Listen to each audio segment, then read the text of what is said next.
It has been more than 8 months since record flooding had devastated parts of Kentucky. Heavy rain from severe storms hit the eastern part of the state last summer, sweeping away homes and cars, leaving dozens dead. Well, Kentucky's rebuilding plan expected to start this year, but for now, survivors say they still don't even have homes to live in. NewsNation correspondent Emily Finn joining us live from Kentucky. Emily, I know you spoke with some of these residents, and they're telling you they feel forgotten.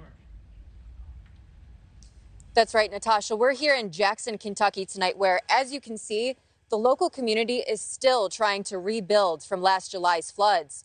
Residents here telling me today that the lack of help from the federal government has made them feel abandoned and hopeless.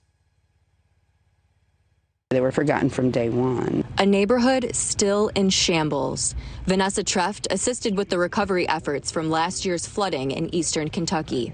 She's from Ohio, but since she has family here, she felt compelled to move down to help. While FEMA has provided more than $101 million to survivors, she says they have since abandoned eastern Kentucky, instead focusing assistance on Florida's hurricane damage. Which was minimal. All pulled out and went to Florida to help with the hurricanes. So there we were, again, still relying on our community organizations and the neighbors to help everybody out. The destruction from the storms was historic, spanning 5 days. Thousands more were displaced with little help to pick up the pieces of a life they once knew. Jackson resident Bobby was one of them. So here on Childers Lane in Jackson, Kentucky, the residents of this home behind me have been living in a camper since last July. You can see the extent of the damage. You can see all of the debris still left here behind me, and this is how high the floodwaters actually got. Many of the same areas hit hard last year experienced even more flooding just a few weeks ago. In Marion County, one man was found dead in his car. His vehicle flipped and completely submerged in water. In Hazel Green, a community with a 30% poverty rate, the damage here is still evident from the floods as well, with dilapidated homes and yards still littered with debris. We spoke with Kathleen Kissinger while she was waiting in line to receive donations from the Hazel Green Food Project.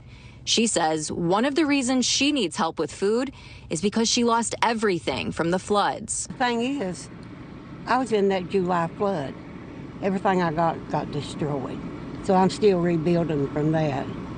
Yeah, it's bad.